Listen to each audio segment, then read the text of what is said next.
तो हेलो दोस्तों, कैसे हो आप सभी लोग। आई होप कि आप सभी लोग स्वस्थ होंगे और मस्त होंगे और अपनी तैयारी अच्छे से कर रहे होंगे।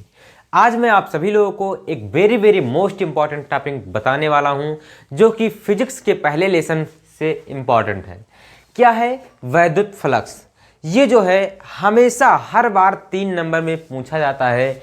वैद्युत फ्लक्स किसे कहते हैं, इसका मात्रक क्या होता है, इसका बीमीय सूत्र क्या होता है। तो आप इसे अच्छे से तैयार कर लीजिएगा, ये समझ लीजिए ये अवश्य पूछा जाएगा। तो चलिए सबसे पहले आप सभी लोग हेडिंग कर लीजिए, वैद्युत फ्लक्स क्या होता है। तो देखिए, वैद्युत फ्लक्स जो मैं आप सभी को डिफिनीशन बताने जा रहा हूँ, चित्र के माध्यम से समझाऊंगा। जैसे ये मान लीजिए कि एक वैद्युत क्षेत्र है, ये जो व्हाइट बोर्ड आपको दिख रहा है ये क्या है, मान लीजिए वैद्युत क्षेत्र है। अब वैद्युत क्षेत्र में एक तल स्थित है। देखिए ये एक तल स्थित है, वैद्युत क्षेत्र में क्या है, एक तल स्थित है। ठीक बेटा। अब इस तल के एकांक भाग से, मान लीजिए 1 मीटर लंबे 1 मीटर चौड़े भाग से जितनी भी इसके लंबवत वैद्युत बल रेखाएं गुजर सकेंगी, जितनी भी इसके लंबवत वैद्युत बल रेखाएं गुजर सकेंगी, उसी को हम क्या कहेंगे, तो वैद्युत फ्लक्स कहेंगे। यानी आप कह सकते हैं क्या होंगी, ये तल के लंबवत होंगे। यानी आप कह सकते हैं डिफिनीशन कि वैद्युत क्षेत्र में स्थित किसी तल के एकांक क्षेत्रफल से गुजरने वाले तल के अभिलंबवत, लेकिन हो ये जो हो कोण, ये कितना बने, ये 90 डिग्री कोण बने। तो आप क्या लिख देंगे डिफिनीशन कि वैद्युत क्षेत्र में स्थित किसी तल के अभिलंबवत गुजरने वाली वैद्युत बल रेखाओं की संख्या को हम क्या कहते हैं, वैद्युत फ्लक्स कहते हैं। फिर से एक बार डिफिनीशन आप सभी लोग क्लियर कीजिए। ये पूरा व्हाइट बोर्ड जो है ये क्या है, वैद्युत क्षेत्र है। वैद्युत क्षेत्र में क्या है, एक तल है स्थित है, और इस तल के अभिलंबवत गुजरने वाली वैद्युत बल रेखाओं की संख्या को हम क्या कहते हैं, तो वैद्युत फ्लक्स कहते हैं। ये छोटा भाग हमने लिया है तो यहाँ से वैद्युत फ्लक्स छोटा गुजरेगा। अगर आप पूरे भाग से वैद्युत बल रेखाओं की संख्या लेंगे तो पूरा क्षेत्रफल, पूरा वैद्युत फ्लक्स उत्पन्न हो जाएगा। यानी छोटे भाग डी वेक्टर ए से आप डी फाई वैद्युत फ्लक्स प्राप्त करेंगे। अगर पूरा भाग लेंगे यानी क्षेत्रफल ए लेंगे तो आपका जो फ्लक्स प्राप्त होगा वो फाई प्राप्त होगा। इसे हम प्रदर्शित किससे करते हैं, तो फाई ई से प्रदर्शित करते हैं। डिफिनीशन मैं यहां पर लिख दे रहा हूं। देखिए, वैद्युत क्षेत्र में स्थित किसी तल के अभिलंबवत, किसी तल के अभिलंबवत गुजरने वाली वैद्युत बल रेखाओं की संख्या को वैद्युत बल रेखाओं की संख्या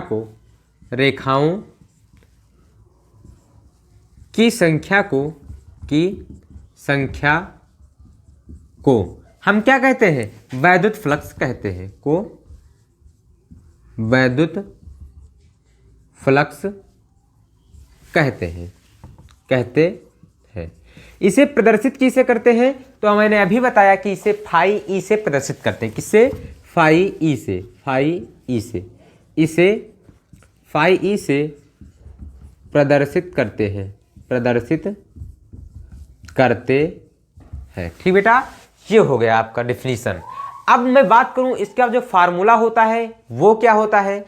तो देखिए इसका जो फार्मूला होता है ये देख लीजिए, phi E is equal to phi, अगर आप डी फाई, जैसे आप छोटा क्षेत्रफल लेंगे तो जो इसका फार्मूला हो जाएगा वो vector E into D vector A हो जाएगा, vector E into D vector A हो जाएगा। यानी वैद्युत क्षेत्र और क्षेत्रफल अवयव के गुणनफल को हम क्या कहते हैं, वैद्युत फ्लक्स कहते हैं। ये भी आप डेफिनेशन लिख सकते हैं। यानी वैद्युत क्षेत्र और क्षेत्रफल के गुणनफल को हम क्या कहते हैं, वैद्युत फ्लक्स कहते हैं। अब हम बात करते हैं, अगर ये क्या है, ये छोटे भाग से यानी एकांक क्षेत्रफल से गुजरने वाला वैद्युत फ्लक्स है। अगर हम क्या कर देते हैं, इसका समाकलन कर देते हैं। मैं यहाँ पर लिख दे रहा हूँ, दोनों पक्षों में समाकलन करने पर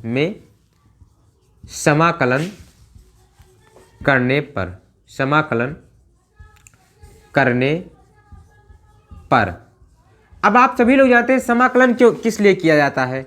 तो समाकलन जो है वो छोटे चीज़ों को बड़ा करने के लिए किया जाता है। तो ये छोटा क्षेत्रफल प्राप्त हो रहा था, छोटा वैद्युत फ्लक्स, तो यहाँ पर अब क्या हो जाएगा देखिए,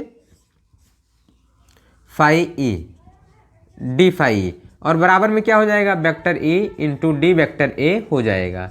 अब ये छोटा था तो ये क्या हो जाएगा, बड़ा हो जाएगा, यानी फाई ई हो जाएगा। यहाँ से ई क्या हो जाएगा, बाहर हो जाएगा, यानी आप कह सकते हैं अभी यहाँ पर देखिए vector E into D vector A formula होता है E D A cos theta, E D A cos theta, ये फार्मूला होता है। ठीक बेटा, आप क्लास 11 में पढ़ चुके हैं कि A cross B is equal to A into B is equal to vector A into B is equal to क्या होता है, A B cos theta, A B cos theta. ठीक बेटा, ये आप पढ़ चुके हैं। तो यहाँ vector E into D vector A था, तो यहाँ से मैंने हटाया तो कास थीटा आ गया। इसके बाद यहाँ पर आप सभी लोग देख लीजिए क्या होता है।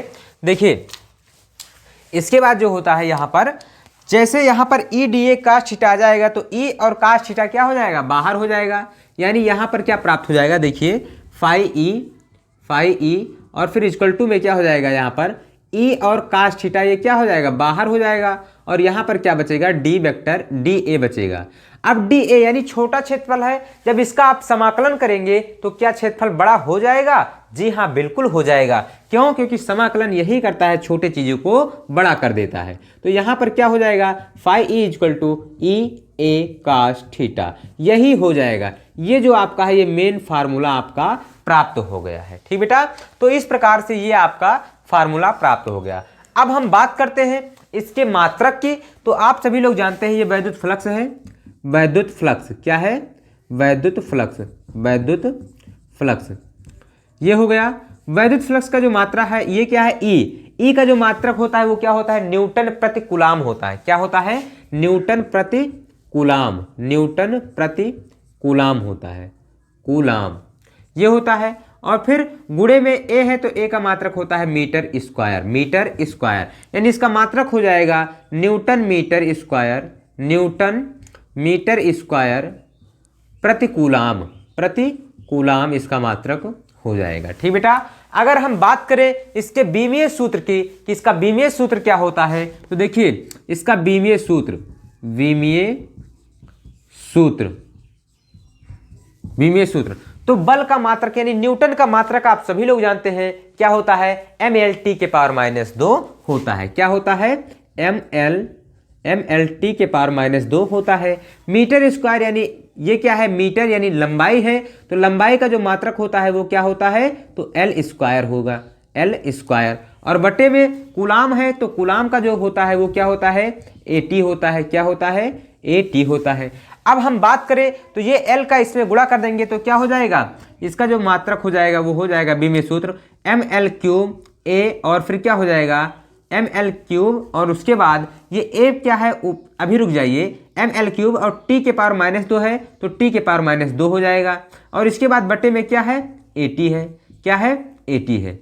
अब यहाँ पर देख लीजिए ये a क्या है, प्लस में ऊपर जाएगा माइनस में, t यहाँ माइनस में प्लस में है ऊपर जाएगा माइनस में, तो क्या हो जाएगा, तो ml क्यूब, और a प्लस में है ऊपर जाएगा तो माइनस में 1 हो जाएगा, और -2 है एक और चला जाएगा तो क्या हो जाएगा, -3 हो जाएगा। ये आपका बीमीय सूत्र आ जाएगा किसका, तो फाई ई का बीमीय सूत्र आ जाएगा, फाई ई का बीमीय सूत्र, बीमीय सूत्र। ठीक बेटा, ये आ गया। क्या है फाई ई का बीमीय सूत्र, तो ml क्यूब a के पावर -1 t के पावर -3। तो इस प्रकार से ये आपका हो गया वैद्युत फ्लक्स की डिफिनीशन हो गई, वैद्युत फ्लक्स का फार्मूला हो गया, यहाँ पर आ गया आपका फार्मूला।